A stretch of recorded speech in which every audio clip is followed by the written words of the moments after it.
faudrait vraiment qu'on soit rapide dans notre manière de faire. Toujours en milieu spécialisé, le poids, donc le nouveau-né, pour un nouveau-né stable dont le poids dépasse 1,8 kg, donc normalement on le pèse une fois par jour. Baraka, une fois par jour c'est suffisant. Un nouveau-né dont le poids est inférieur à 1,8 kg, il faut qu'il soit pesé 2 fois par jour pour qu'on sache est-ce qu'il diminue son poids ou est-ce qu'il le garde correctement, est-ce qu'il est stable, pour voir est-ce que cette perte de 10% elle est respectée ou élevée. S'il y a des pertes hydriques importantes, type un nouveau-né qui fait une polyurie importante, une diarrhée, des vomissements, là il faudrait le peser même toutes les 2 heures. L'évaluation neurologique, donc il faudrait qu'on fasse l'examen, et surtout l'examen neurologique, surtout tout ce qui est réflexe archaïque à cet âge, prendre les PC quotidiennement, les périmètres crâniens d'une manière quotidienne, chaque jour, idéalement, pendant la première semaine. Par la suite, une fois par semaine, c'est suffisant. C'est comme ce qu'on fait avec les méningites d'ailleurs. Et puis une taille, une fois par semaine, hebdomadaire. Les voies d'alimentation, donc ça dépend du terme et du poids, bien entendu. Vous avez un terme qui dépasse les 34 semaines avec un poids plus d'1,8 kg, pas de souffrance fœtale aiguë, alimenter cet enfant en entéral, c'est-à-dire par voie gastrique. Il y a une par sonde gastrique s'il a un réflexe de succion qui est faible, quoique il y a certains qui ont un réflexe de succion qui va s'établir plus tôt que convenu, mais sachez que le réflexe succion-déglutition ne va s'établir qu'à 36 semaines d'âge post-conceptionnel. C'est-à-dire, Z à 34 semaines, il faut s'attendre que 2 semaines plus tard, il y a le réflexe succion-déglutition. Donc si à 34 semaines il n'arrive pas à téter, c'est qu'il n'est pas anormal. C'est anormal si on s'attend à ce qu'il tète à cet âge-là. Il y a des bébés qui sont précoces, mais il y en a d'autres qui vont suivre la nature, et la nature dit que ce réflexe ne va se déclencher qu'à partir de 36 semaines. L'âge gestationnel inférieur à 34 et où le poids inférieur à 1,8 kg, au début, l'alimentation est double, c'est-à-dire entérale et parentérale. Entérale et parentérale, c'est-à-dire on va poser une voie veineuse, idéalement un cathé ombilical, c'est l'idéal, parce que c'est une voie centrale, et entérale, en même temps, on va lui passer du gavage. Et c'est clair qu'à ce terme-là, 1,8 kg, on ne va pas s'attendre à avoir des miracles. Et il ne va pas avoir un bon réflexe de succion, on ne va pas lui donner le sein ou le biberon, c'est clair. Et puis démarrer l'alimentation entérale dès 24 heures de vie. Avant, l'histoire qui se faisait, là, il est en détresse, on ne démarre pas, on ne lui donne pas à manger, il va faire une fausse route.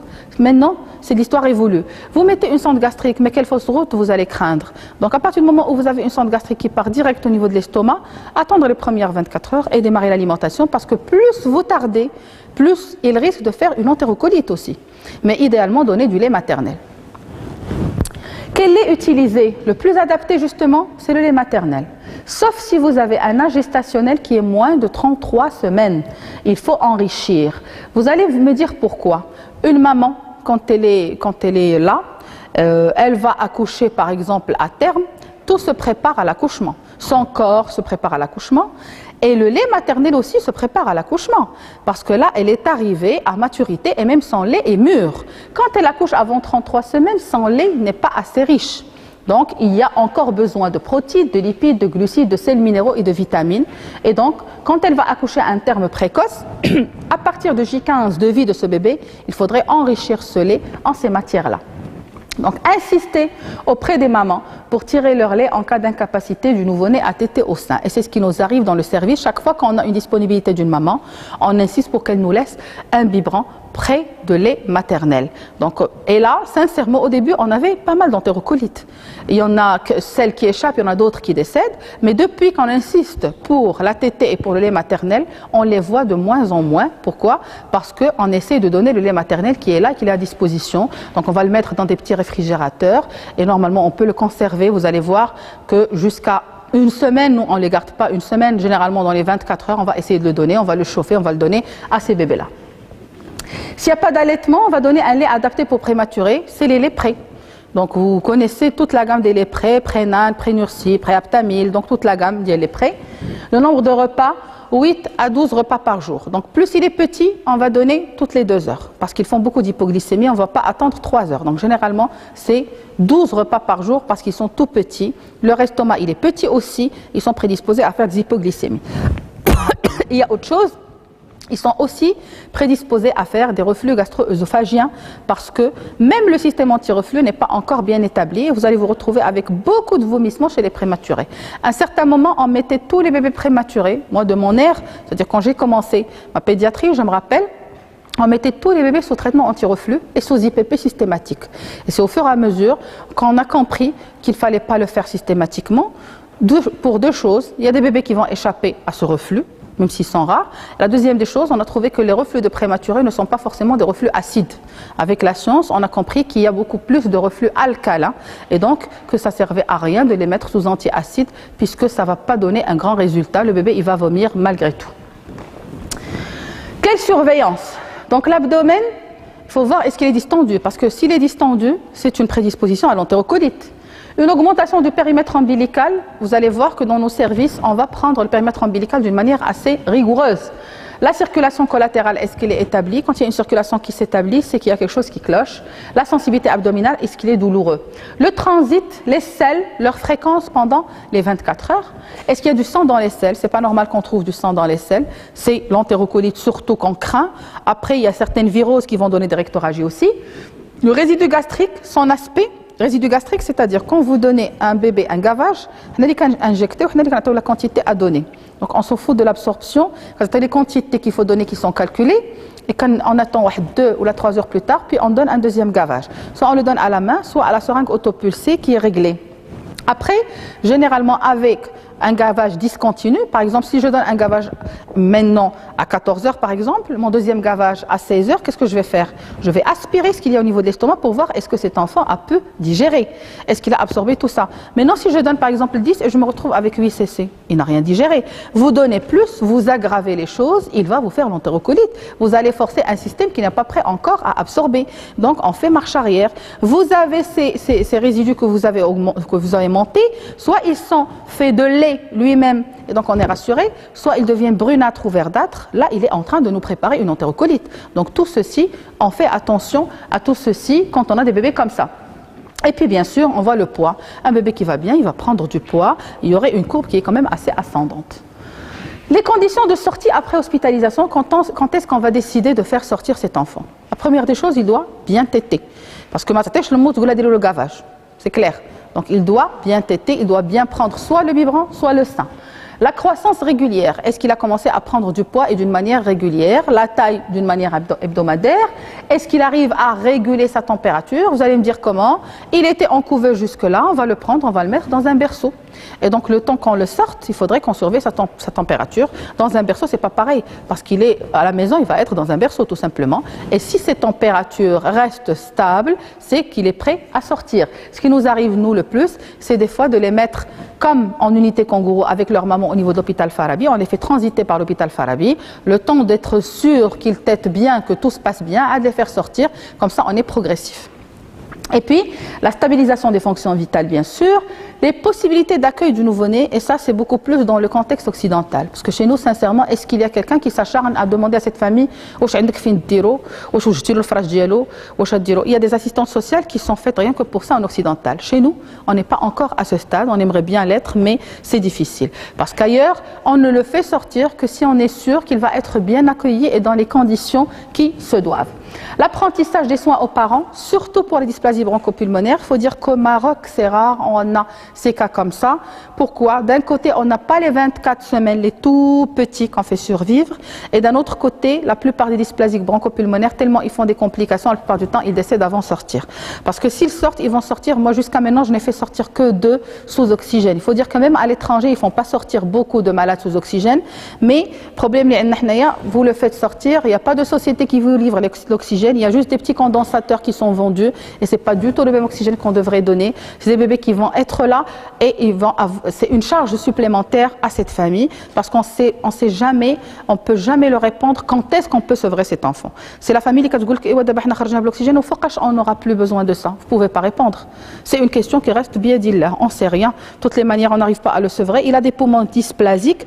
Il a un besoin pour le moment qui est encore constant et qui est persistant. Je ne pourrai jamais vous répondre, madame. Vous prenez votre enfant et vous aurez la réponse par la suite. Et ça, c'est difficile. Le mode de garde, par contre, ça c'est important. Un ancien grand prématuré, bon, bien sûr, biidillah, et nous, on a fait le maximum. Et quand on le fait sortir, la maman, elle le prend, une crèche. Forcément, elle cherche des ennuis. La crèche, c'est un milieu où il y a plein de viroses. le contact avec les tout petits. Donc idéalement, ne pas le mettre dans une population où il y a beaucoup de petits et surtout les crèches à éviter. Le tabac aussi. Il prend sa cigarette. Ça, c'est pas normal. Parce que c'est un bébé qui reste fragile, qu'on le veuille ou pas.